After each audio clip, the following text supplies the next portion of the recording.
नमस्कार, अस्सलाम वालेकुम। मेरा नाम रिजवान खान है।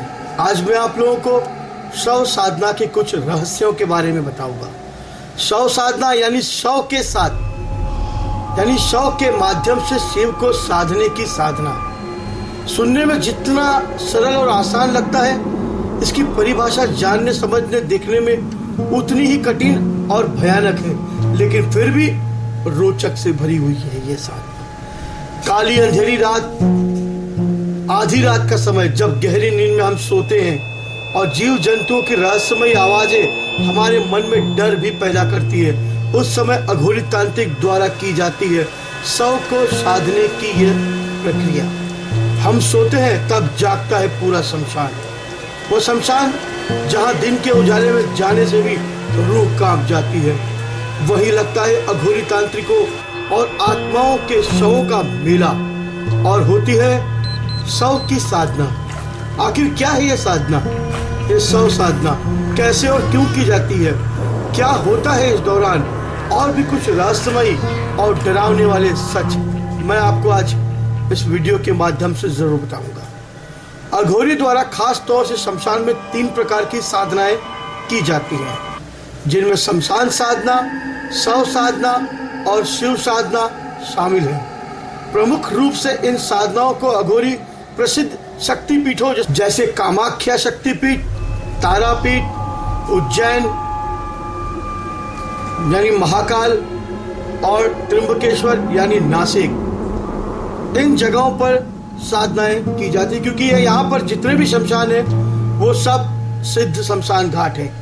इन साधनाओं को करने के अलावा संसार में इनका कोई और लक्ष्य नहीं होता, और साधना के बाद ये अन्य समय में अघोरी हिमालय के जंगलों में खो जाते हैं। इन्हें साधारण तौर पर देखा भी नहीं जा सकता, ना ये अघोरी तांत्रिक समाज में शामिल होते हैं, परंतु सिंहस्थ और कुंभ के समय इनके दर्शन आपको आसानी से किए जा सकते हैं। शव साधना का अर्थ है शमशान में स्वयं के शरीर की अनुभूति को शव के समान निःसत्व करके अपने उद्देश्य की मानसिक रूप से साधना करना है। अघोरी द्वारा की जाने वाली शमशान साधना में शमशान को जगाकर साधना की जाती है। कोई चिता जलती हुई छोड़ता ही नहीं, क्योंकि वह साधना कर पाए। चिता जब छोड़ के लौटते हैं तो उसे पूरी तरह जलाकर ही लौटते हैं। इस बुझती हुई चिता के पास बैठकर साधना करने का कोई अर्थ नहीं है, इसका कोई लाभ नहीं है, क्योंकि उस चिता में कोई शक्ति होती ही नहीं। यहाँ बैठकर इसके गुप्त रहस्यों को जानने के बाद ही होती है शमशान में शव साधना की सिद्धि प्राप्त।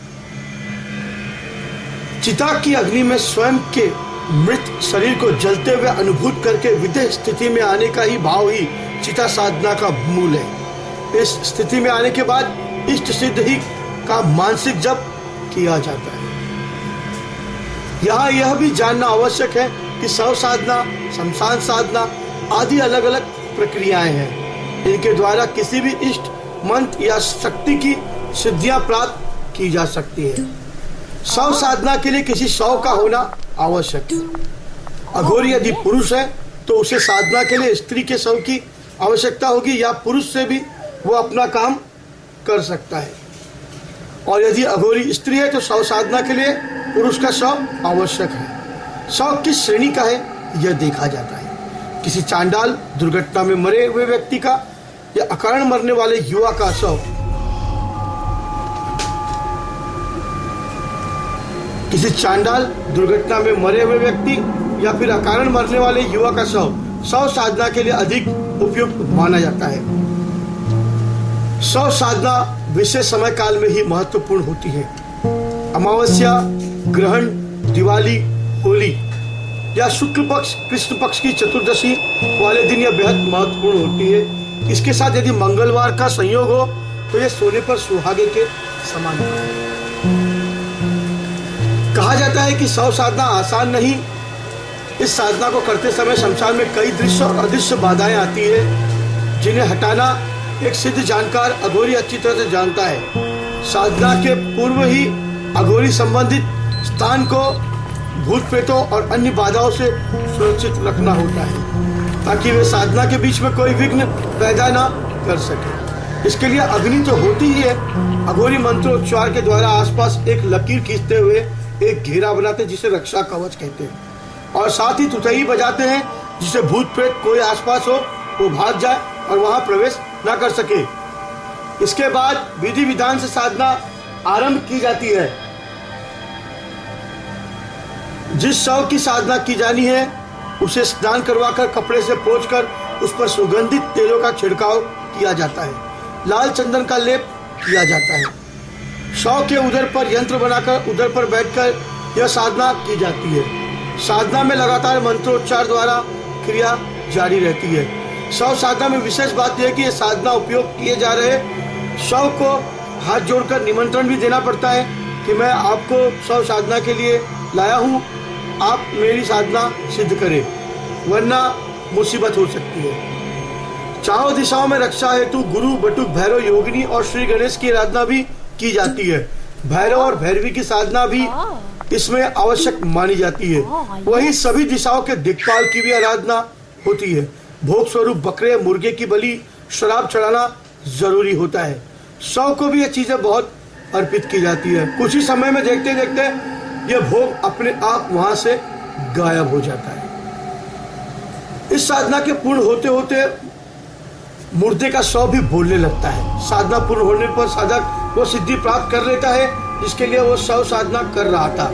आधी रात बीतते बीतते शव की आंखें विचलित होने लगती है और खुल जाती है और उसके शरीर के कई अंगों में परिवर्तन देखे जा सकते हैं और मुर्दा अकड़कर उठकर बैठने लगता है। ऐसी भयानक और खतरनाक दृश्य को देखते हुए साधक को अपना मन, लक्ष्य कॉन्सेंट्रेट रखना चाहिए और साधना मंत्रोच्चार द्वारा पूरी करनी चाहिए ताकि साधना पूरी की जा सके। आजकल वैसे भी जब कोई मरता है सांप काटने पर, या कोई बच्चा हो, बालक हो, या कोई आत्महत्या से, तो उसके शव को जलाया नहीं जाता, दफन किया जाता है या गंगा में प्रवाहित कर दिया जाता है। ऐसी शवों को निकालकर ये अघोरी सिद्ध तांत्रिक करते हैं शव साधना। शव साधना आम व्यक्ति नहीं कर सकता। जब तक तंत्र की भाषा उसे नहीं आती है तब तक वो षटकर्म नहीं जानता या एक परिपूर्ण रूप से वो तांत्रिक नहीं बना, तब तक शव साधना नहीं करनी चाहिए। शव साधना वाकई में खतरनाक है और बिना गुरु के यह साधना असंभव है। वैसे तो मैं ये कह सकता हूँ कि तांत्रिक सिद्ध अघोरी ऋषि मुनियों के द्वारा ही साधना पहले हुआ करती थी। वैसे मैं इतना ही कहूंगा कि अघोरी तांत्रिकों के अलावा किसने सिद्ध किया है इस तंत्र को, जो आप लोग बाकी रह जाओगे। इसलिए मेरी आपसे यह अनुरोध है कि आप इसको विषय ज्ञान के लिए सुनिए कि शव साधना क्या होती है, किस लिए की जाती है और कौन करता है। यह आम आदमी के बस की बात नहीं है, केवल सुनने में ठीक है। शव साधना सीखने के लिए आदमी को अघोरी पंथ पर चलना पड़ेगा। बहुत सारे जीवन के अंदर कुछ त्यागना पड़ेगा। बहुत कुछ त्यागने के बाद तब जाकर वो एक अघोरी सिद्ध तांत्रिक बन सकता है। और बहुत सी ऐसी बातें हैं जो अघोर पंथ में आती है, सीखना पड़ेगा। शव साधना करने के बाद व्यक्ति तंत्र शक्ति का, अलौकिक शक्ति का बहुत बड़ा बादशाह हो जाता है। वो कुछ भी क्षण भर में कर सकता है।